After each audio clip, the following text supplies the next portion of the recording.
हरे कृष्णा, जय श्री हरि। आप सभी को वरुथिनी एकादशी की हार्दिक शुभकामनाएं। आज सुनेंगे वरुथिनी एकादशी व्रत कथा। तो प्रेम से बोलिए लक्ष्मी नारायण की जय। वरुथिनी एकादशी बैसाख मास की कृष्ण पक्ष की एकादशी तिथि को मनाई जाती है। मान्यता है कि एकादशी का व्रत करने से भगवान विष्णु और माता लक्ष्मी दोनों प्रसन्न होते हैं।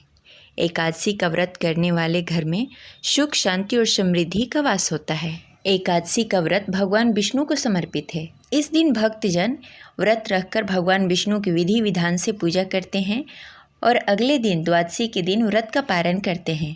मान्यता है कि वरुथिनी एकादशी का व्रत करने से सौभाग्य की प्राप्ति होती है और सभी पापों का नाश हो जाता है।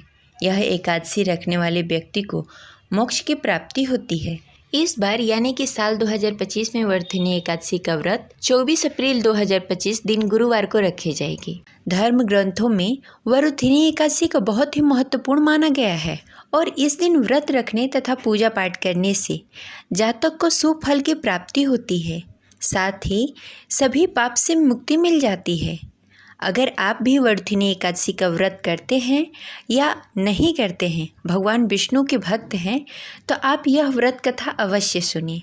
इस व्रत कथा को पढ़ने तथा सुनने मात्र से 1000 वर्षों तक साधना करने के बराबर शुभ फल प्राप्त होता है।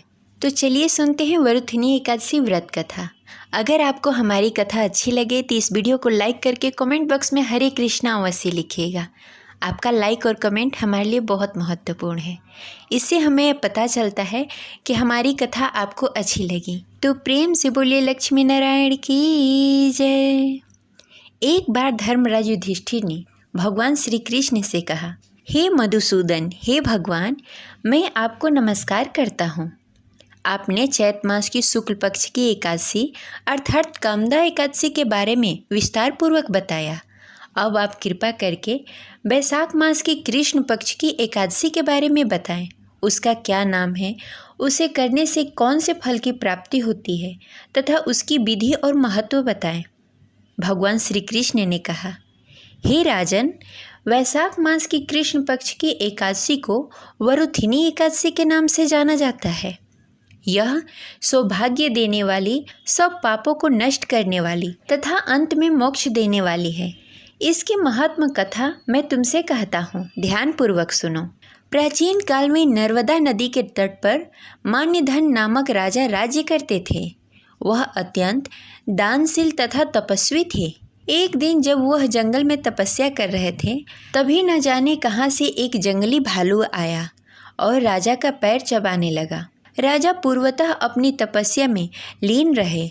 कुछ देर बाद पैर चबाते चबाते भालू राजा को घसीटकर पास के जंगल में ले गया। राजा बहुत घबरा गया, मगर तापस धर्म अनुकूल उसने क्रोध और हिंसा न करके भगवान विष्णु की प्रार्थना की। करुण भाव से भगवान विष्णु को पुकारा। उसकी पुकार सुनकर भगवान श्री हरि विष्णु प्रकट हुए और उन्होंने चक्र से भालू को मार डाला। राजा का पैर भालू पहले ही चबा चुका था। इससे राजा बहुत ही शोकाकुल हुए। उन्हें दुखी देखकर भगवान विष्णु बोले, हे वत्स, शोक मत करो। तुम मथुरा जाओ और वरुथिनी एकादशी व्रत कर मेरी वराह अवतार मूर्ति की पूजा करो। पुनः सुदृढ़ अंगों वाले हो जाओगे। इस भालू ने तुम्हें जो काटा है, यह तुम्हारे पूर्व जन्म का अपराध था। भगवान की आज्ञा मानकर राजा मान्यधन ने मथुरा जाकर श्रद्धापूर्वक वरुथिनी एकादशी का व्रत किया। इसके प्रभाव से राजा शीघ्र ही पुनः सुंदर और संपूर्ण अंगों वाले हो गए। इसी एकादशी के प्रभाव से राजा मान्यधन को स्वर्ग की प्राप्ति हुई।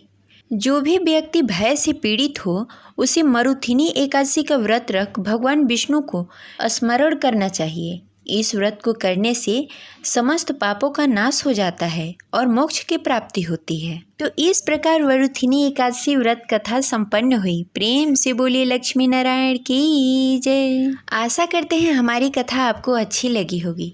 तो इस वीडियो को लाइक करके कमेंट बॉक्स में हरे कृष्णा लिखना ना भूलें और अगर आप हमारे चैनल पर नए हैं तो इसे सब्सक्राइब करके बेल आइकन को दबा दें। मिलते हैं अगले वीडियो में, तब तक के लिए हरे कृष्णा, राधे राधे।